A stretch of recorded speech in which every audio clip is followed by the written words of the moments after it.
In early 2020, I got an interesting email in my inbox from an under-10s youth soccer coach who was inquiring, which was at the time called our Leader Mentorship Program. Now it's called our one-on-one coaching program. He was inquiring about the program.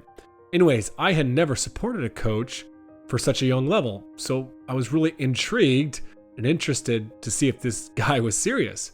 Well, he was serious, because almost 3 years later, every 2 weeks, Clint Halladay and I take up every minute and sometimes more of our scheduled one-on-one coaching call. And the reason I'm still working with Clint is he's not just committed to becoming a better soccer coach, but he's committed to improving himself as a leader on the soccer field, improving in his role as COO, the number 2 man at his marine canvas company, SewLong, and his role as a husband and a father.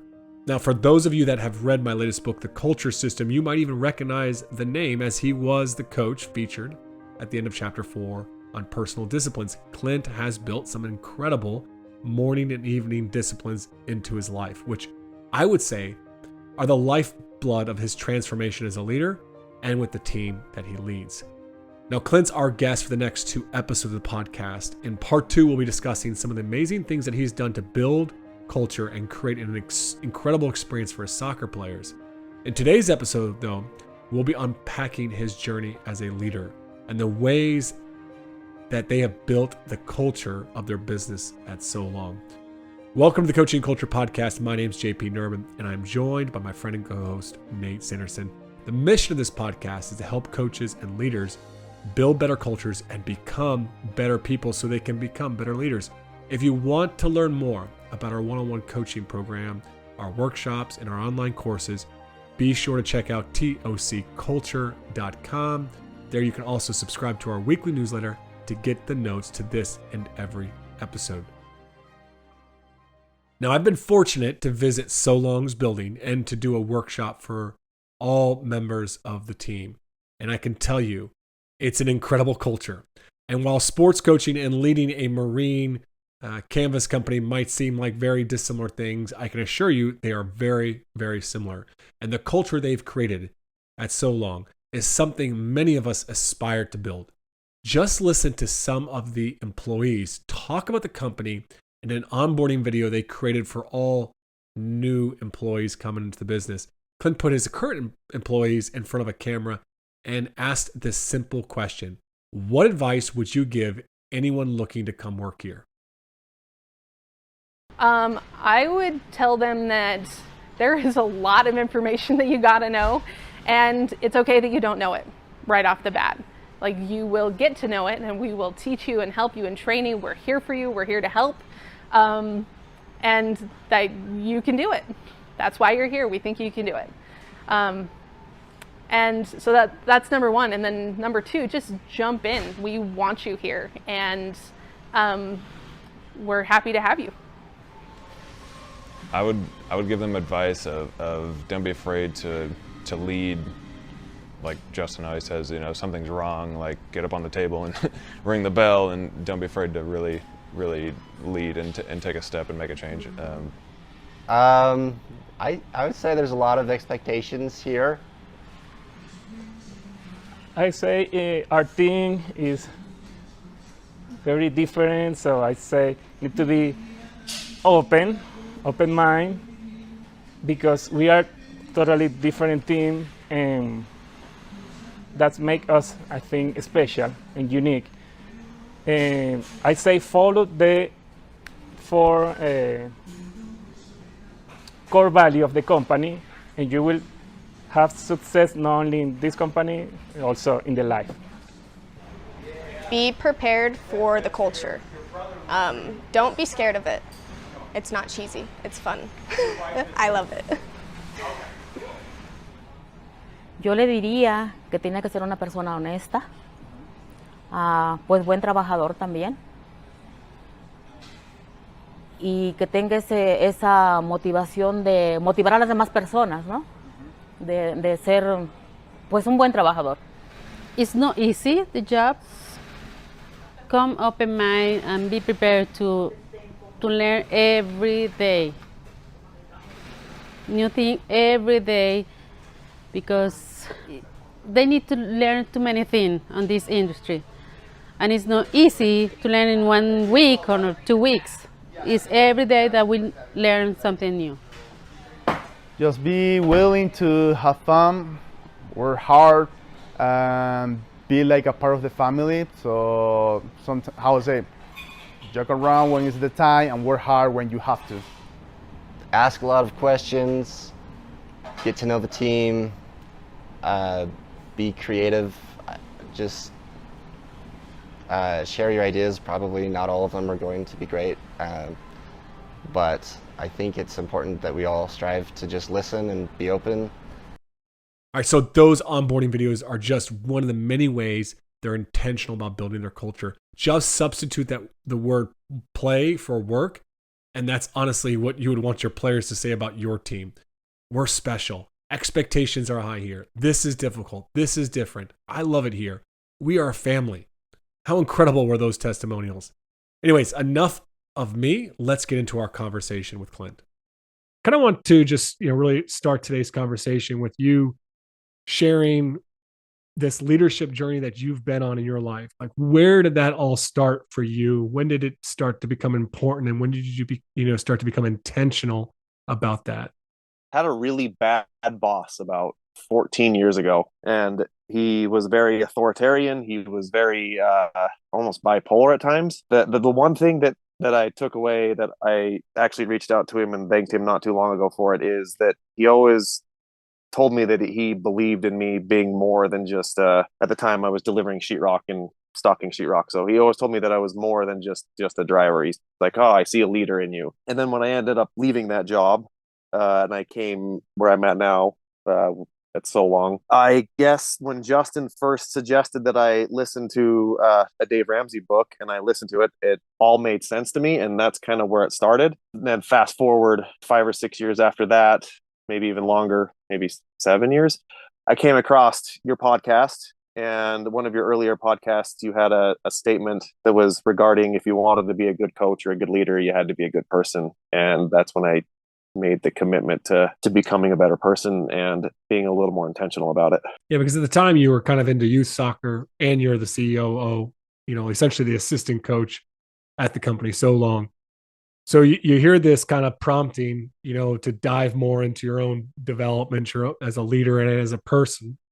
What were the kind of the next steps for you in that process? Because I asked this question because I think so often we know there's the inner work, right? Like, there's to have that outside effect, the effect on the outside world, we've got to work on ourselves first. So yeah, what did that process look like for you? Obviously, books were the first thing. So I'd read a handful of business and leadership books, and many of them kept saying, "Oh, you need to find a mentor. You need to find a mentor. You need to do these things." And then I found your podcast, and you were more or less saying the same thing: how much a mentor helped you, and you need to find your circle. You need to find people that you want to aspire to be with. And then I went down and we played a soccer tournament down in St. George, which was like a 4-hour drive from Salt Lake from where we live, and it was like a out of state tournament, but it's still in state. But we all stayed down there, and it was kind of miserable for me. It was not the experience that I wanted, and I got back home and I reached out to you for a one-on-one call. And if I remember correctly, one of the first things that you kind of challenged me with was I was journaling, and I said I dabbled in it a little bit, and I ultimately ended up making that a habit, along with being more deliberate about reading, and then mindfulness followed. And I ultimately, per another suggestion from my coach, I started my own group. So I have a group of other leaders in our industry that we get together once a month, and we challenge each other and share issues that we're experiencing and solutions. So those were kind of the next steps. Yeah.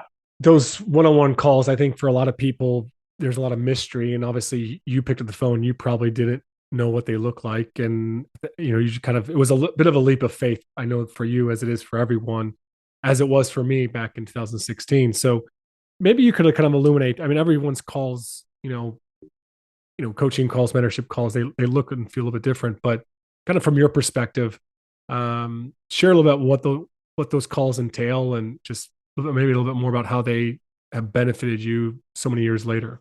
accountability and follow up. We kind of, I mean, they started out with you kind of understanding who I am and where I am as an individual. You got to know me and what I wanted to achieve. We slowly started setting, not even, I don't know if goals is the right thing, just kind of expectations of follow through. And you were really good at asking questions and allowing me to come up with the solutions. And in the multiple occasions where I may not have come up with solutions, you shared ideas that have worked for other people. And I then took that information and adapted it to my own circumstances. Well, Clint, it's a little bit unique to have you on the podcast here. We'll get into your being one of the nation's leading youth soccer coaches here in a little bit, but your role at SewLong is also interesting. And I think as we talk about mentorship and the value of having a coach in your life, a lot of times in our athletic world, we're working only with high school coaches, or we're working with head coaches, maybe at the college level. It's very rare that an assistant coach or somebody that's sort of in a second command role seeks out that kind of mentorship and development opportunity. And I'm just wondering, when you're in that place in your business at SewLong, like, is there something there that you felt like there's a lot of value here in terms of translating some of the things you were doing with JP into your role there at SewLong as second in command? I immediately saw a lot of parallels between coaching and leadership. I still enjoy reading more sports books than I do actual business books, and I still feel like I get lots of draw from them on how I'm going to use this at work at the shop. So I think there's a lot there. Being second in command, I think a lot of people might be afraid to take that. And I don't know that when I first reached out to JP, that I had in mind that this was going to help me with my work career. I was probably more focused on how could I help these 10-year-old kids win some soccer games than I was about how it was going to impact work. But I did see the parallel. I did ultimately sell that idea to Justin a little bit, and he offered to pay for it. Which was extremely helpful in the decision of doing it. And I have been extremely fortunate to have Justin as a leader over the past 12 years. Interesting thing is it wasn't always that way. There was a moment when the culture at SewLong kind of hit a bit of a rock bottom, and you as a second in command had to step up. Can you rewind a little bit in your history and kind of share that story of that moment? Because I think it's a really powerful story for a lot of assistant coaches in the sports world who maybe are not happy with what their head coach might be doing or see some errors there, but also for head coaches, because this, it's how a head coach receives feedback from someone underneath them is also really important. Yeah, and I think that last point you made was probably the most important part of the story, is that Justin did receive the message. He again, a super humble guy that did listen to us. So about 7 years ago, we launched our first product that had an impact outside of our local market. And so we were starting to sell stuff kind of all over the country. Organization SewLong itself was growing and experiencing growing pains, and at the same time, Justin, being the super intelligent problem solver that he was being recruited by Coca-Cola.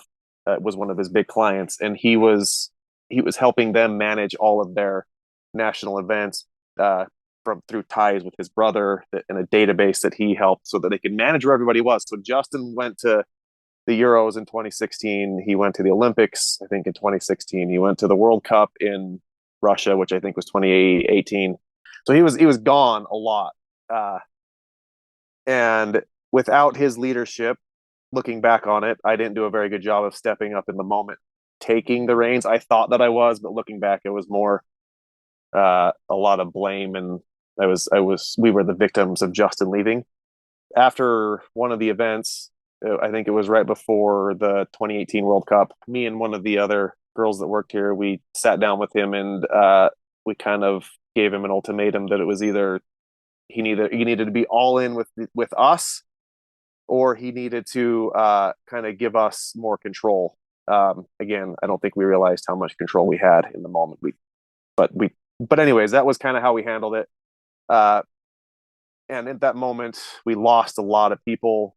There was a lot of gossip going around. Amanda ultimately did quit, the girl that we had the meeting with. I went to a few job interviews away from the company. Ultimately, though, what happened was Justin heard our message, and he came back full steam, fully engaged. And to his credit, he implemented every morning meeting we had where we went around and recognized everybody. It was a volunteer basis. We call it recognition and gratitude. Now we refer to it as Ring the Bell of Excellence, where we shout out, give shout outs. But for about 6 months, it was the most awkward 5 to 10 minutes ever. And to Justin's credit, he made it happen over and over again until it became part of who we were. And I attribute that part of the meeting to the big part of our turnaround.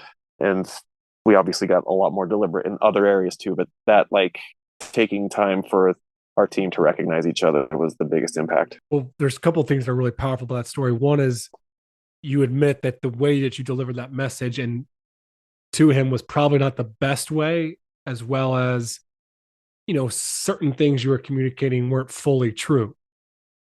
However, he didn't allow those things to keep himself from hearing the message and learning from it and growing from it. So, like, I think that's a really powerful example from Justin. And I do want to, and I love the second part of that, which is just the value of consistency. Even when things feel awkward or uncomfortable, but just kind of pushing through that awkwardness and staying consistent when it comes to building your culture. I want to jump into some more of those ways that you've built the culture at SewLong. But first, he's empowered you a lot as the CEO. This is something that a lot of head coaches struggle with, is to empower assistant coaches in their roles. What has he done so well to empower you? He has truly been vulnerable, I think, is part of it. He has set a clear vision for what we're trying to achieve. And we've set core values and standards around what we're trying to achieve. And he's kind of let us as a team kind of take the reins as long as we stay within the boundaries. And I know that it's not easy for him, because there's times where he does struggle with empowering us and leaving it up to us. And I think in the book It's Your Ship, he mentioned he has a lot of really good lessons from my perspective on how to be second in command. Because even though Abershoff, I believe is his name, was in charge of the ship, he still had to answer to higher up people. So he was kind of the defensive coordinator, if you will, of a football team, or however you want to look at it. And he had to make sure that everything he did was in the best interest of the Navy and ultimately the United States.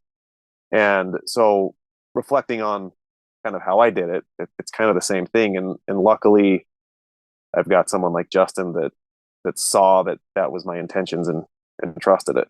When you look back at that kind of that pivotal moment in the company's history, when Justin was gone, and you mentioned you didn't feel like you stepped up enough in his absence. I think that's something that head coaches look back and say, I don't know why my assistant coach didn't do more there. I don't know why they don't have more of a voice in practice. I don't know why they don't just take charge or take ownership of what I give them. Is there something in you in that assistant role, do you think, that prevented you? Maybe, I don't know if it'd be a confidence issue, or just I wasn't sure if I was empowered to do this or that maybe is different now than it was then? He has demonstrated again over the entire time I've been here that he is capable and strong enough to handle someone challenging him. And I think that just took time for me to get to a place where I felt that was comfortable. And I can also say that he has been way more vulnerable the last 4 or 5 years and willing to admit mistakes. And that helped a lot. And looking back on it, I did a lot of blaming and felt handicapped, I guess. But the reality is he was gone and I was in charge. And I don't know that I fully grasped that.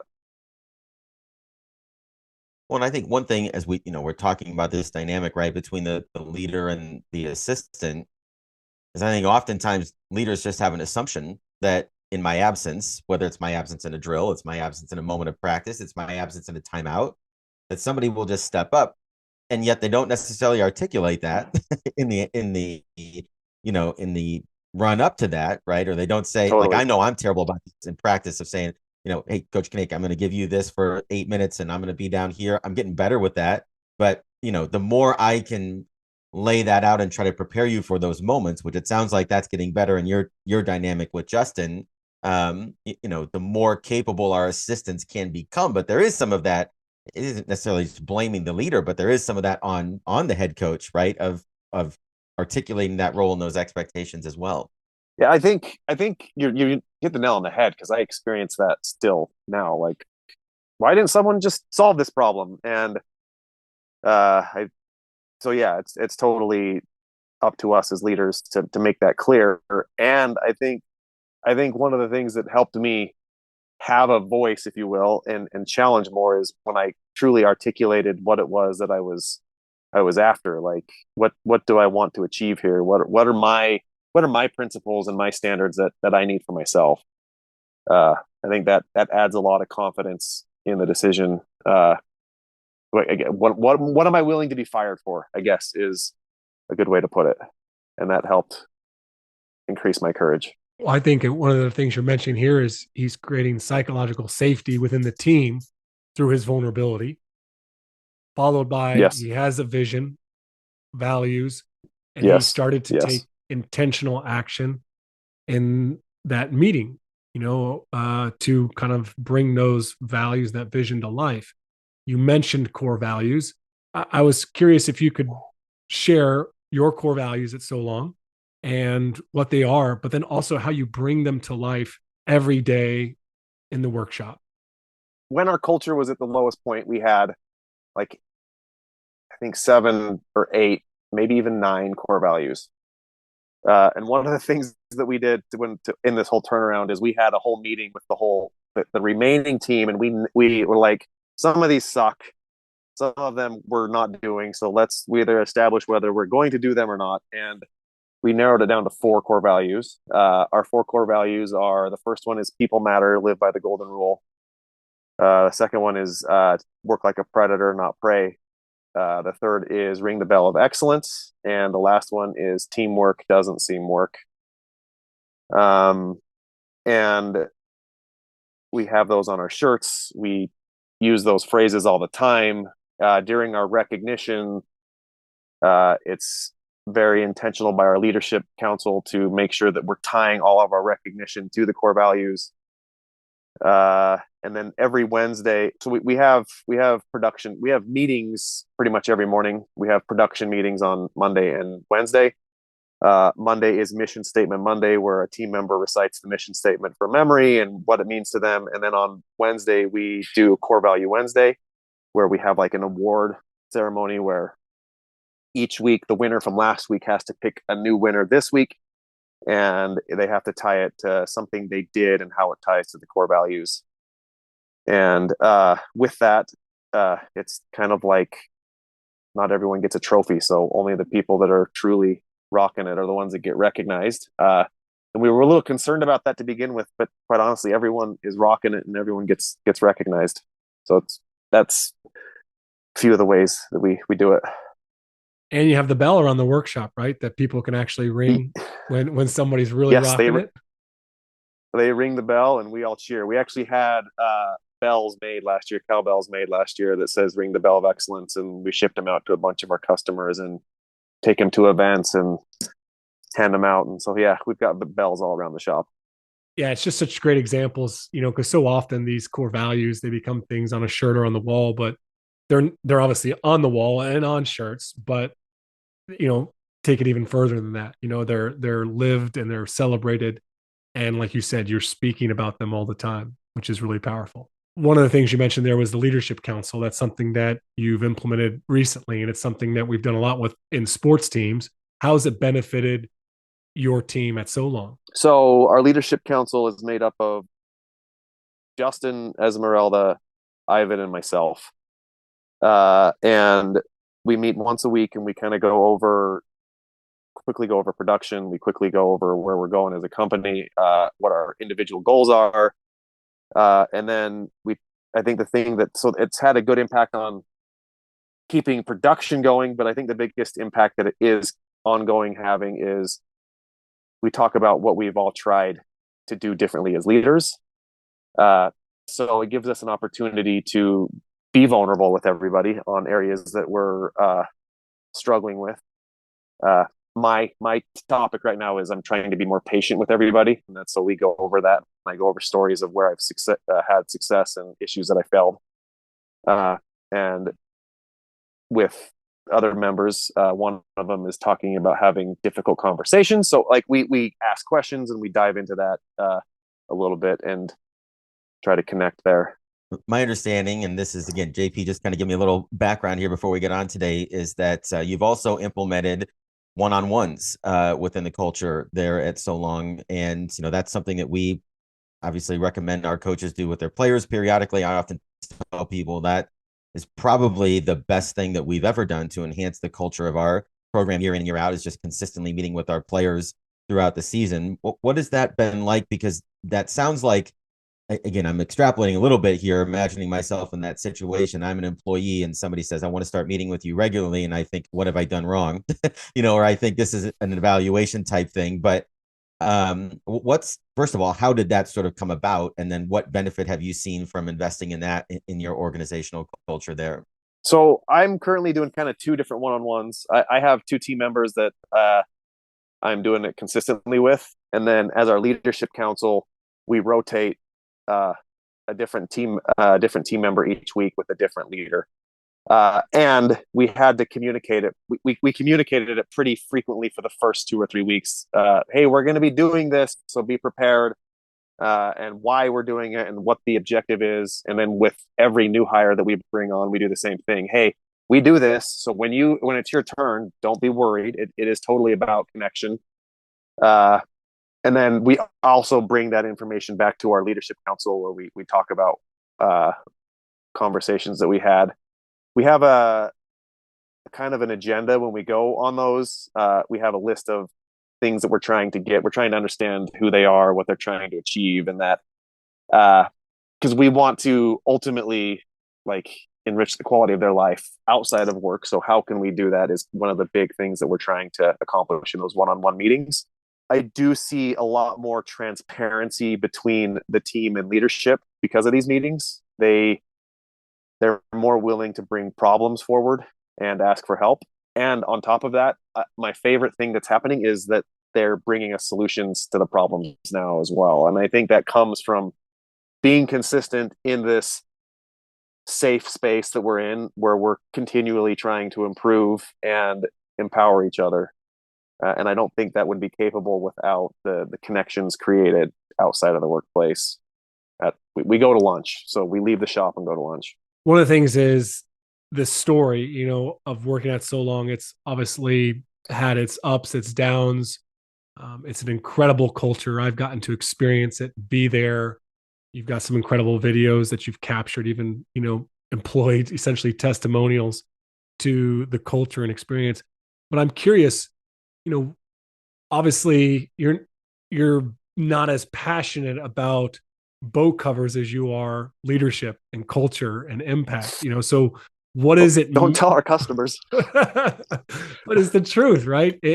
What does it mean to you? Like, what does SewLong mean to you now that it probably didn't, 5-10 years ago? We have a clear purpose. Like, we're trying to enrich the quality of people's life. And when we say that, we mean our team and our family first and foremost, and then our customers. We include them; they're part of our family.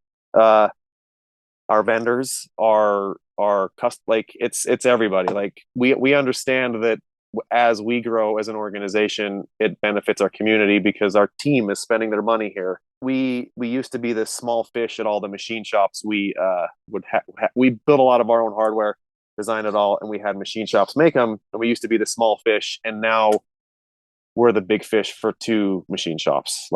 We're helping them buy new machines and grow their client base. And so it is about enriching and making people's lives better.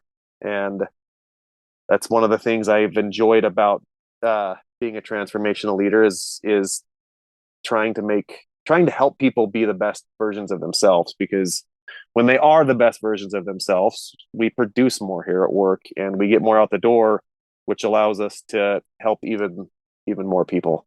Building boat covers is not saving dolphins. So once I made the connection that we are having a big impact, it helped a lot. Okay, that's it for part 1 of our conversation with Clint. If you need a cover for your boat, you might want to check out SewLong. If you live in Salt Lake City area and you need a job, you might want to check them out as well. Next week, we'll be diving into his experience coaching youth soccer, and he has so many unique and practical ways to lead and build culture.